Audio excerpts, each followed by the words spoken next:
रवां साल 2022 के आखिर तक दिवालिया होने वाले ममालिक की फहरिस्त में पाकिस्तान चौथे नंबर पर है। आज की वीडियो में हम कुछ वजूहात पर बात करने की कोशिश करेंगे जिनकी वजह से पाकिस्तान दिवालिया होने की हद तक आ गया, और कुछ तजावीज़ पर भी बात करेंगे जिन पर अमल करते हुए इस खतरे से बचा जा सकता है।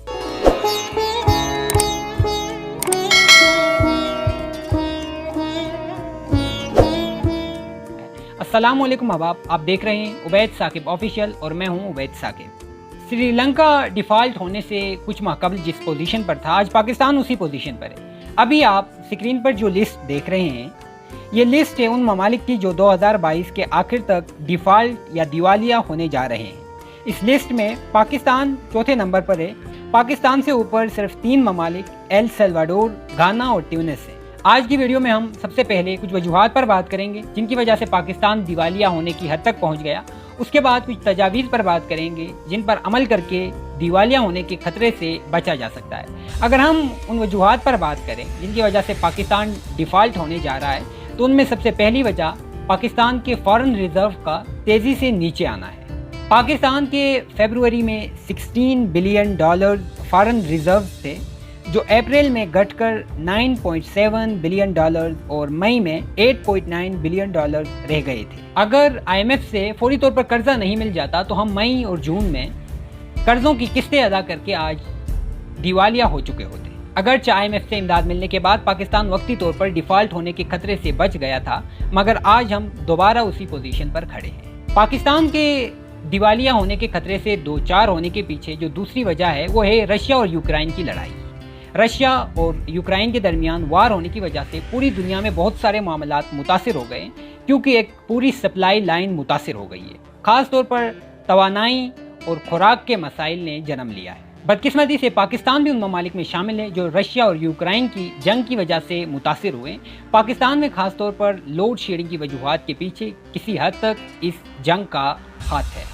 तीसरी वजह है कोरोना पेंडेमिक। पाकिस्तान का सब कुछ बिला वास्ता या बिल वास्ता डॉलर या अमेरिका के साथ जुड़ा हुआ है। चनाचा डॉलर की कीमत में उतार चढ़ाव पाकिस्तान की मईशत पर असरअंदाज होता है। कोरोना की वबा ख़त्म होने के बाद जब लोग घरों से निकले तो उन्होंने चीज़ों की खरीदारी शुरू कर दी। जो ही खरीदारी बढ़ी तो मार्केट में चीज़ों की डिमांड बढ़ गई। चीज़ों की डिमांड बढ़ने के साथ साथ महंगाई भी 8% बढ़ गई, और इस महंगाई को कंट्रोल करने के लिए अमेरिका ने डॉलर पर इंटरेस्ट रेट बढ़ा दिया, जिससे डॉलर की वैल्यू में इजाफा हुआ। और जो ही डॉलर की वैल्यू में इजाफा हुआ तो पाकिस्तान के रुपए समेत और दीगर करेंसीज की कीमत घटनी शुरू हो गई। पाकिस्तान चूँकि इंपोर्ट पर ज़्यादा चलता है तो पाकिस्तान पर इसका असर कुछ ज़्यादा हुआ, जिसके नतीजे में जो चीज़ हमें पहले $100 की मिलती थी वो अब हमें $150 में मिलने लगी। चौथा और एक अहम पॉइंट जिस पर आमतौर पर बात नहीं की जाती वो है दिफा पर हद से ज़्यादा बजट लगाना। पाकिस्तान इन दिनों जिन माशी हालात से गुजर रहा है, अब पाकिस्तान में माशी इमरजेंसी लगाने की ज़रूरत है, क्योंकि महंगाई की वजह से लोगों का जीना दोबर हो चुका है। लेकिन हम दिफा पर हद से ज़्यादा खर्च कर रहे हैं, और न सिर्फ आम हालात में जो खर्च कर रहे थे वहीं खर्च कर रहे हैं, बल्कि हमने उसमें बेतहाशा इजाफा भी कर दिया। लेकिन इस सब के बावजूद सबसे बड़ा इशू दरामदात और बरामदात का है। श्रीलंका ने भी बरामदात पर कोई तवज्जो नहीं दी थी, जिसकी वजह से मुल्क दिवालिया होने की हद तक पहुँच गया। लेकिन जब उन्होंने बरामदात पर तवज्जो देकर दरामदात रोकने की कोशिश की तो तब तक पानी सर से गुजर चुका था।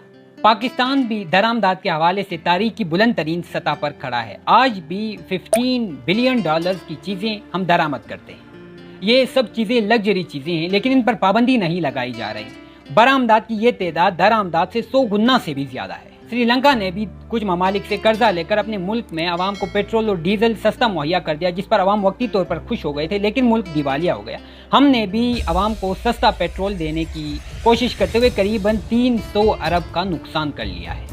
श्रीलंका ने भी अमेरिका और IMF के बजाय चीन पर कुछ ज़्यादा इन्हिसार कर लिया था, और ज़रूरत के वक्त चीन ने उसे पैसे देने से इनकार कर दिया।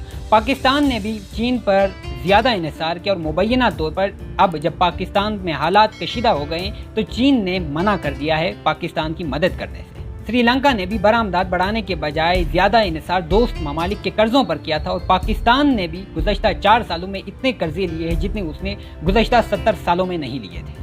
अब सवाल ये है, क्या इस क़यामत को, क्या इस दिवालियापन को रोका जा सकता है? तो इसका जवाब है हाँ, अगरचे ये बहुत मुश्किल है लेकिन नामुमकिन नहीं। हमें जुज़ वक्ती शॉर्ट टर्म इक़दाम के साथ कुछ कुल वक्ती लॉन्ग टर्म इक़दाम भी करने होंगे।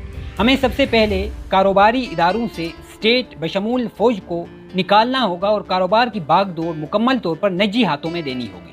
ہمیں کنٹرول میکینزم ریگولیشنز بنانی ہوں گی اور ایکسپورٹ کے بجائے امپورٹ سبسٹیٹیوشن کی طرف جانا ہوگا۔ مہنگی اشیاء ضروریہ کے سستے متبادل ڈھونڈنے ہوں گے اور آبادی کے جن کو قابو کرنے کے لیے چین جیسی پالیسی وضع کرنی ہوگی۔ فوج کی تعداد گھٹانی پڑے گی، اکانومی کو ڈاکومنٹ کرنا پڑے گا اور کمپیریٹیو ایڈوانٹیج انڈسٹری کا فیصلہ کر کے وسائل اس پر مختص کرنے ہوں گے۔ زراعت میں انقلابی تبدیلیاں لانی ہوں گی، امتیازی قوانین ختم کرنے ہوں گے اور ایکسٹریم ریلیجیس ریگولیشنز کو ختم کرنا ہوگا اور ایک معتدل آئین تشکیل دینا ہوگا۔ اگر ہم نے یہ بولڈ سٹیپس نہیں لیے تو یقیناً ہمارا ملک سری لنکا بنتا جائے گا اور ہم صرف بے بسی سے یہ دیکھتے رہیں گے۔ نیک خواہشات اور دعاؤں کے ساتھ والسلام۔